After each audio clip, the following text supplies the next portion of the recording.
What's up, family? It's Swagu, man. It's Friday. Sir Charles Jones, you got to listen to it. The song is literally called It's Friday. I love today. It's beautiful outside here in Dallas. It was a great night of football, you know, if you was a Cleveland fan. Thursday night football, and sometimes I hear this moniker trap game, and I'm like, is it really a trap game, or is it that we playing 4 days after we just played? Thursday is finicky like that. It's kind of funny like that. And then you add inclement weather, you add just elements. Now, both teams played in the elements, but they were a factor for both. One handled them better, the other one didn't.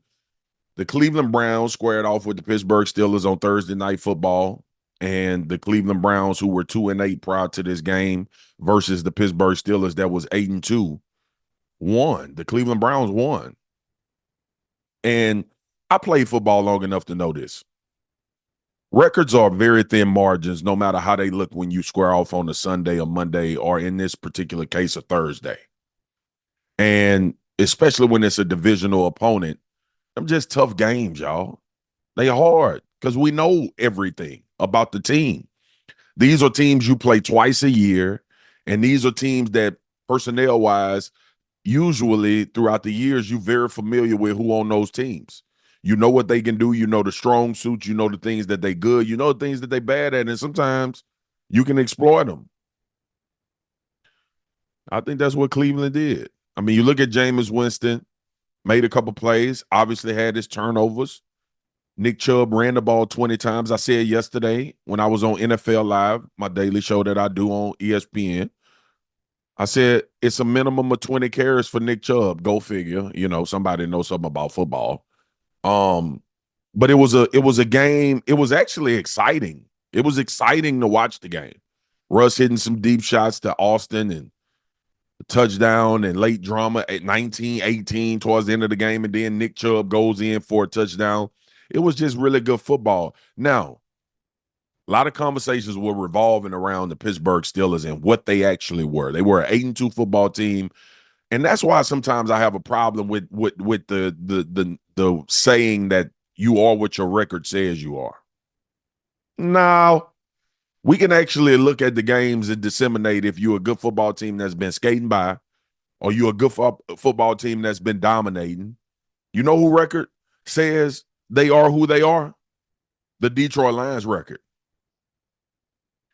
Kansas City, for as much as we revered them and how good they were, you knew they were going to get got at some point playing the way they played, and they got against the Buffalo Bills.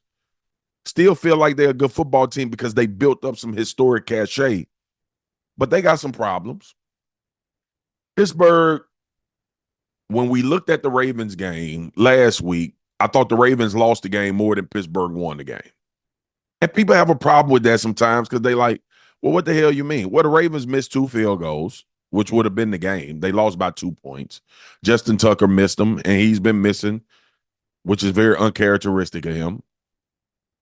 Some other opportunities that they had. But I say all that to say is that the Cleveland Browns at 2-8 and the 8-2 Pittsburgh Steelers were not that far apart. And remember, the Cleveland Browns beat the Baltimore Ravens earlier this season as well. So they're a team that has some talent that can get you. Now, they'll make their mistakes, and Jameis will throw his interceptions. But Myles Garrett will sack the quarterback. The secondary will play well for a large majority of games, even though they give up some stuff. I picked the Steelers to win 24-20 on the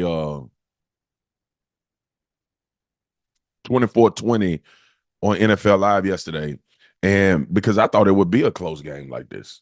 And it's crazy that the Browns won 24-19. But anyway, as a native Louisiana guy, I'm cool with the snow. Everybody correlates the snow with it being awful. I don't mind the snow as long as it's not like 3 degrees. You know, I think freezing temperature is 32. I think that's when you start getting snow, when the rain mixed with 32-degree weather. You start getting the snow. But it was cool. You know, I played in the snow before. I played in Dallas, so not a lot of snow games, but I played in the snow before. Didn't wear long sleeves.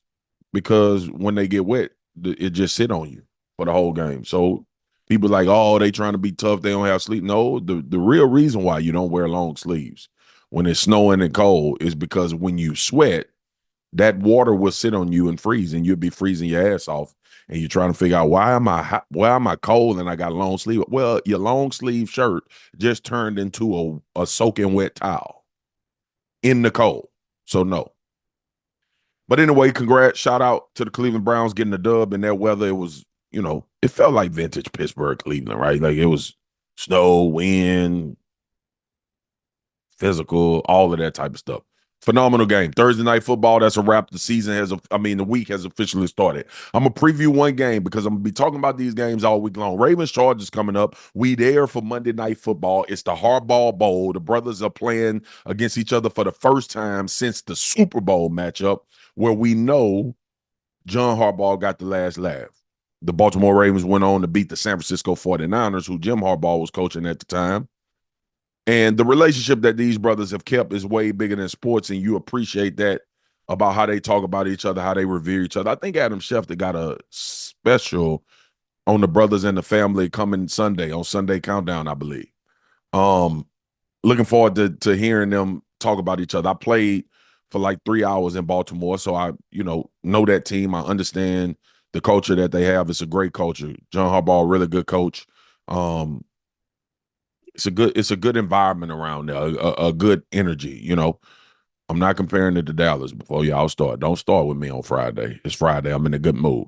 But I did enjoy my time in Owings Mills, Maryland, which is where the Baltimore Ravens are. Baltimore and the Chargers. Here's the thing, man. Baltimore is too right now inconsistent. We want to say they one of the, and I still believe they one of the top 5-10 teams in the league, top 5 to 7. But the inconsistency in the way some of these losses happen is crazy to me. And then the Los Angeles Chargers coming off a win against the Cincinnati Bengals where they dominated the first half, almost gave the lead up in the second half, but were able to finish it. The Chargers defense is very good. Obviously, we know the Baltimore Ravens offense is very good. When Todd Monken, the offensive coordinator for the Baltimore Ravens, gives the ball to Derrick Henry more than 13 times.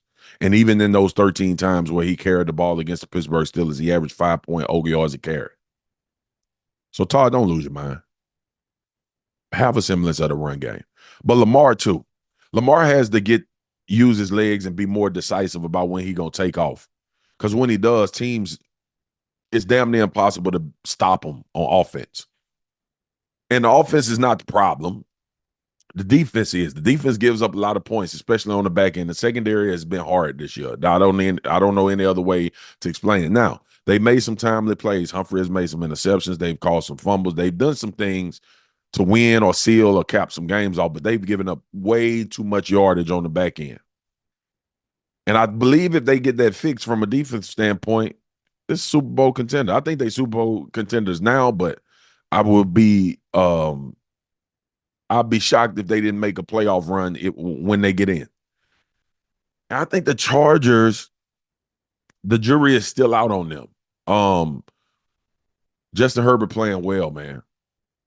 Lad McConkey, the receiver, Q Johnson, the other receiver, they playing well. J.K. Dobbins running the ball well. Jim Harbaugh got this team playing physical, especially defensively. Defensively is where they are really good. Up front, they rushed the passer. They played Cincinnati without Khalil Mack and was able to sack Joe Burrow, get to him, put pressure on him, make him move out of the pocket. So the Chargers are solid. For me to call them a legit contender, I got to see more.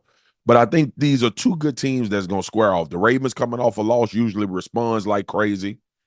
And the Los Angeles Chargers, this to me is a game where it could define them a little bit about who they are. Can you handle the success of coming off beating Cincinnati? Now you get the Baltimore Ravens on Monday night. Everybody's going to be watching the only game on. What type of performance you going to put out there?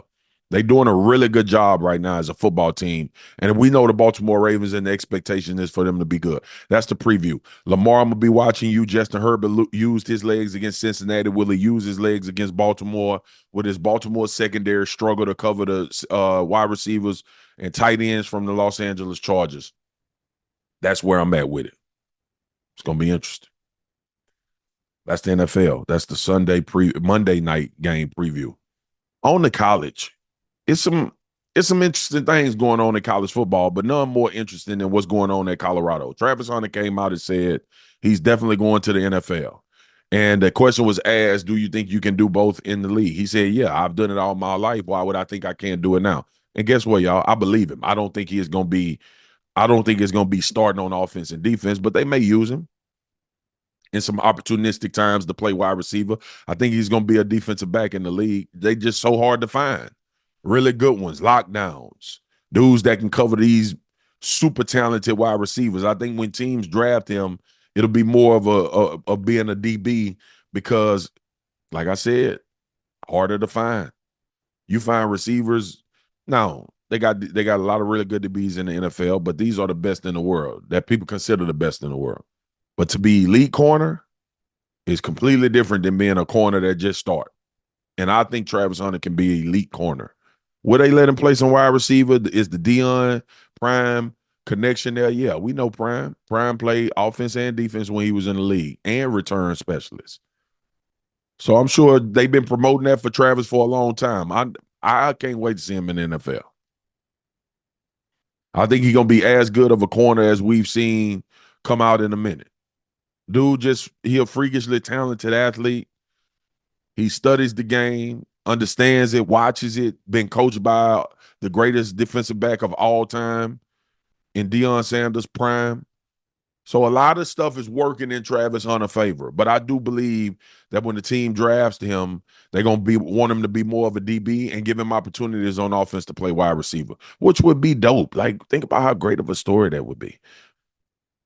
Signed with Jackson State as the number one recruit coming out of high school, went to a predominant HBCU, balled out in Jackson State. When Prime took the job at Colorado, you went over with him, balling out at Colorado, potentially going to win the Heisman Trophy. I mean, dude, the youngin been making the right decisions. And whoever been guiding him, and I know Prime been a big part of his mentorship and leadership, they've set him up for success. The NFL will be better when Travis Hunter get up there. Now, Travis Hunter is not the only high draft pick that's regarded at the University of Colorado, which tells you what Prime has done there. First of all, you got to identify the athlete. Then you got to develop the athlete, and you got to win. And that's what he's been doing. A lot of people don't like how the program is run. A lot of people don't like how he is in media. I don't give a damn about that. Is he winning on the field? Like, you could disseminate information. You can get mad about his approach, all of that. He said some things I've been on record saying I don't like that he said, but that's who he is. And I think I respect people that is who they are. And when I disagree with you, I can still respect the fact that you are who you are. Prime got a son named Shedeur Sanders. Shedeur Sanders is regarded as the top overall prospect coming out of the University of Colorado at quarterback. He may be the first pick. Now, there's a lot of talk about will Deion and Shedeur control where he goes? Maybe. I mean, the man did it with Eli. Tried to get him set up in the right situation. Eli is a two-time Super Bowl champion, a two-time Super Bowl MVP. So I would assume it worked out. Because if you can get two, it don't matter what the rest of the career look like. That's all we're going to talk about in reality. And they may want to control the narrative a little bit, speaking about Prime and Shedeur. Here's the characteristics of Shedeur that I think that I think translate. Ball placement accuracy. Don't have the strongest arm in the world, but ball placement accuracy, the ability to break defenses down, to see coverage, to be very convicted when you throw the football. And I talk to Dan Orlovsky about this all the time. You got to have a little asshole in you to play quarterback. It's just a reality. You got to have a little arrogance that don't put people off, but knowing that you think you're the best and you can go make it happen. I saw Shedeur do an interview. Everybody was asking him. I think the question was something about how are you gonna sell yourself to teams in the league? He like, I don't have to talk about selling myself. Turn the tape on. I like that, young. I like that. I like that. Turn the tape on, man. he done been through adversity. He had to deal with crowds that don't like Colorado, all of that type of stuff. And Colorado playing really good football, may make the playoff. Now, I'm gonna be honest with y'all, bro. This might be a harsh reality. University of Colorado wasn't relevant until Prime showed up. Now they got two dudes that might go 1-2 in the draft. My, how things change. And then if you watch the Pat McAfee show yesterday, this kid Juju, number 2 quarterback in the 2025 class, committed to the University of Colorado.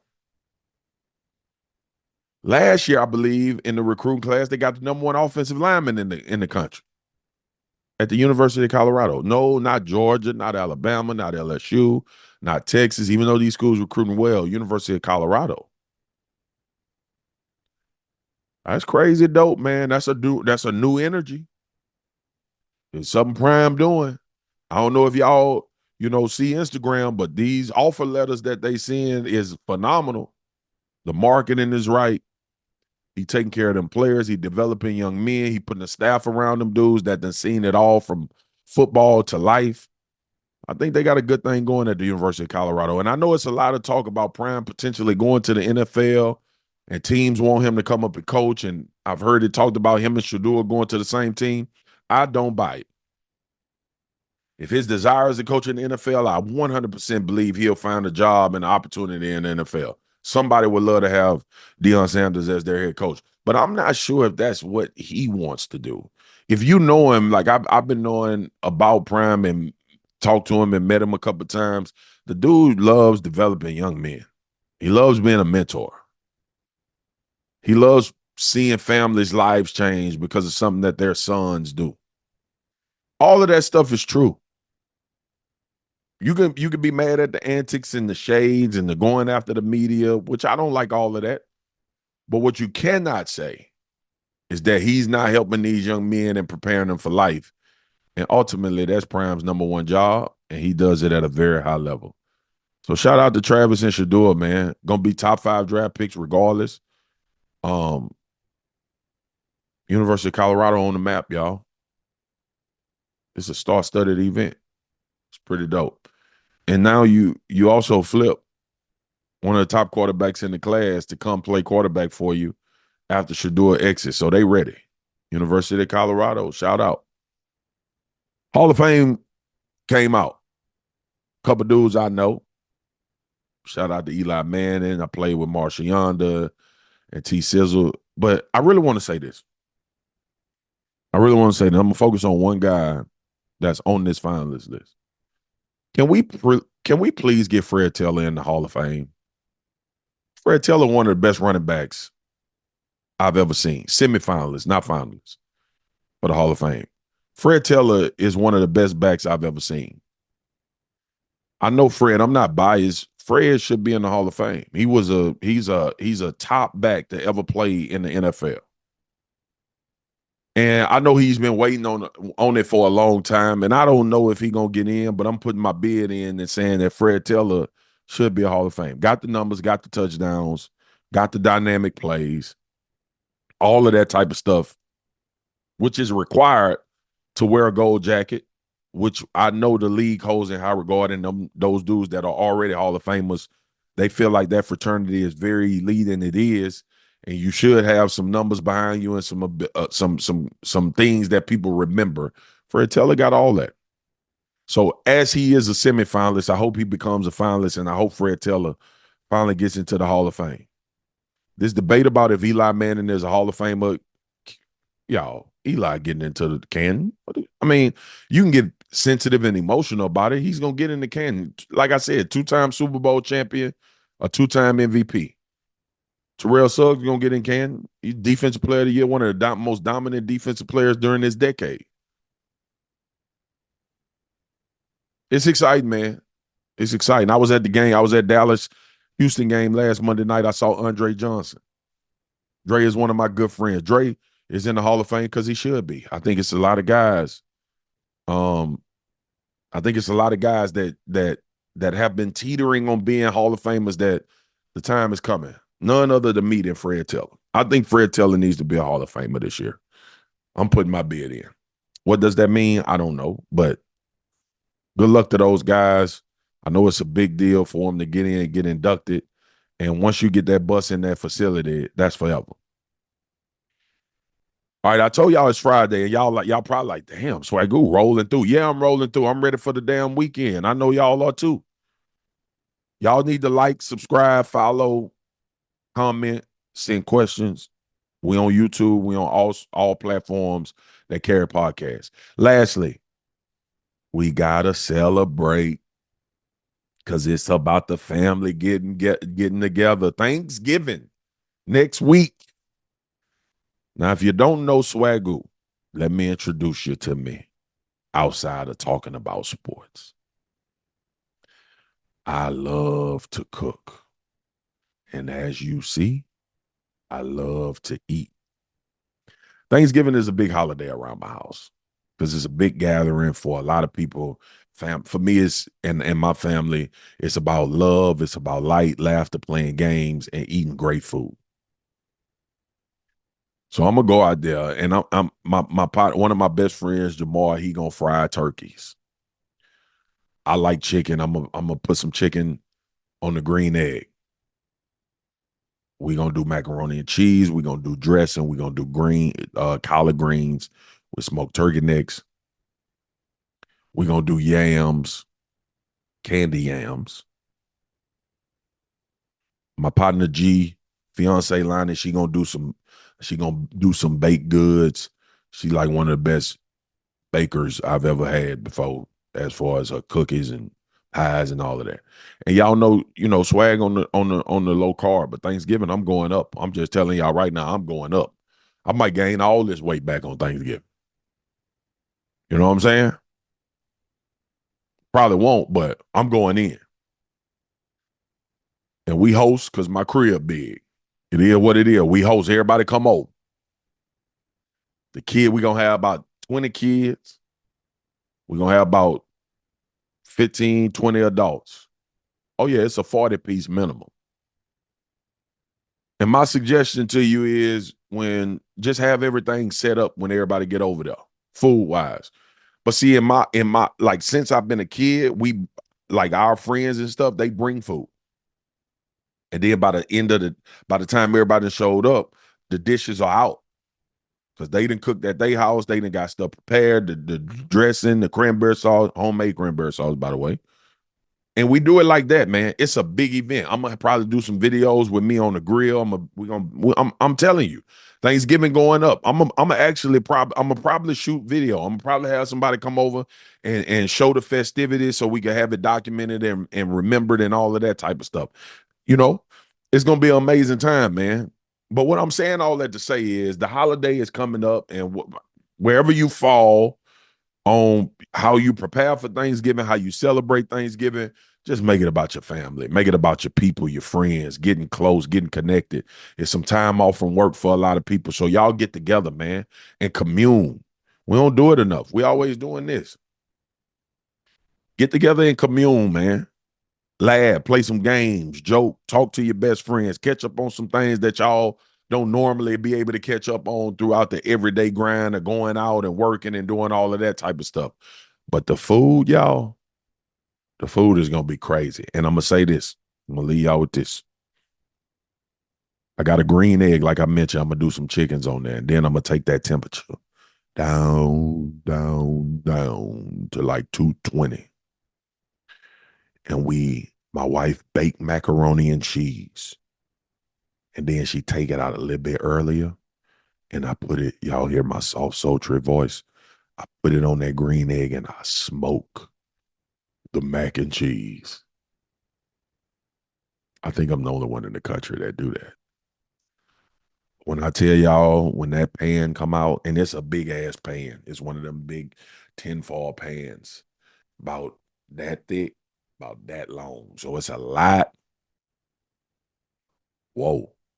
It's a lot of macaroni and cheese. But when that smoke hit it and we pull it off that green egg, gone in a New York minute, cuz we finna turn up for Thanksgiving. But today is Friday, so y'all turn up. Sir Charles Jones is the name of the artist. Get on the song. Mad love, man. Happy holidays. Cherish your family. Be with your family. If you don't have family and you got great friends, excuse me, hang out with them. And if you're alone on this holiday, just know Swagu thinking about you. You know what I'm saying? If you're solo and you ain't got nobody, shoot me something on X. Or I'm on this new app called Blue Sky, which I'm enjoying very, very much. Not so much hate and vitriol. Hit me on Instagram. Y'all send me y'all cooking. Y'all send me y'all family gathering. Send me what you're doing, your specialty. If you're frying turkey, if you're smoking turkeys, if you're frying anything, fish, if you got chicken on the grill, send it to me. I want to see the pictures. I want to see y'all having a good damn time. This has been the Swagu Podcast. It's Friday. Put on your Sir Charles Jones. You probably get off work early. You're going to cash them checks. You're getting ready for the weekend. You're ready to party and get your groove on. Peace and love, family. Like, subscribe, follow. We on YouTube. Send comments, send questions. I'll see y'all next Wednesday. Peace.